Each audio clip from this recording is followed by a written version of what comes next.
اعوذ باللہ من الشیطان الرجیم بسم اللہ الرحمن الرحیم صلی اللہ علی حبیبہ محمد وآلہ وصحبہ وسلم۔ السلام علیکم۔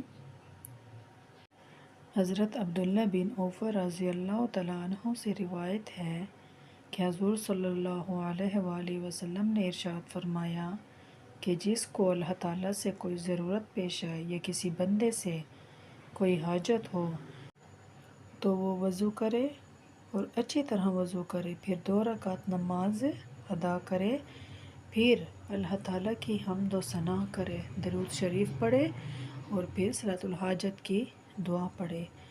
صلاۃ الحاجت کے نوافل کثرت کے ساتھ پڑھنے چاہیے۔ جس بھی انسان کی جو بھی حاجات ہیں، جو بھی رکاوٹیں ہیں، مالی تنگی ہے، بیماری ہے، جو بھی مشکلات ہیں، جس قسم کی بھی مشکلات ہیں جو حل نہیں ہو رہی، تو کثرت کے ساتھ نوافل ادا کریں۔ تہجد کے ٹائم نوافل ادا کریں، عشاء کی نماز کے بعد، مغرب کی نماز کے بعد نوافل کثرت کے ساتھ ادا کریں صلاۃ الحاجت کی نیت سے۔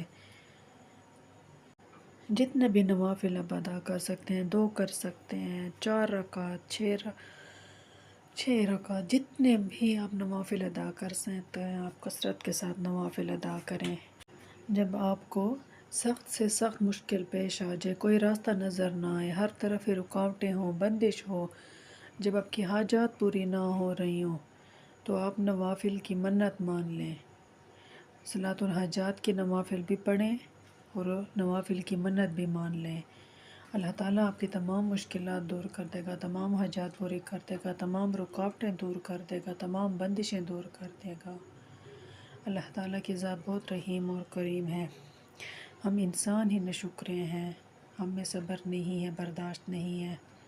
اللہ تعالیٰ آزمائش بھی اپنے پیارے بندوں کو دیتا ہے۔ صلاۃ الحاجات کے 2 رکعت نوافل آپ ادا کریں، 4 رکعت کریں، جتنی بھی کرتی ہیں وہ آپ نوافل ادا کریں۔ نوافل ادا کرنے کے بعد سلام پھیر کر درود ابراہیمی پڑھیں۔ درود ابراہیمی پڑھنے کے بعد آپ یہ دعا پڑھیں: اعوذ باللہ من الشیطان الرجیم بسم اللہ الرحمن الرحیم۔ دعائے حاجت: لا الہ الا اللہ العلیم الکریم سبحان اللہ رب العرش العظیم والحمد للہ رب العالمین اسألک موجبات رحمتک وعزائم مغفراتک والغنیمات من کل بر والسلامة من كل اسم لا تدع لي ذنبا إلا غفرته ولا هم إلا فرجته ولا حاجة هي لك رضا إلا قضيتها يا أرحم الراحمين۔ نوافل ادا کرنے کے بعد آپ یہ دعائے حاجت درود شریف کے ساتھ پڑھیں، اول و آخر درود شریف پڑھیں۔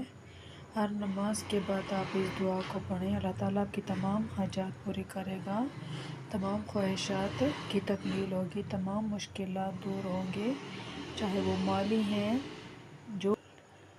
چاہے وہ شادی کی رکاوٹ ہے، چاہے اولاد کی ہے، ایگزامز کی ہے، جاب کی ہے، جو بھی مسائل ہیں آپ کثرت کے ساتھ نوافل ادا کریں اور اس دعا کا اہتمام کریں۔ اللہ تعالیٰ آپ کے تمام مشکلات حل کر دے گا، آپ کے راستے کھول ساری رکاوٹیں دور ہو جائیں گی، تمام مشکلات دور ہو جائیں گے۔ اگر بیمار ہیں تو اللہ تعالیٰ آپ کو شفا عطا فرمائے گا۔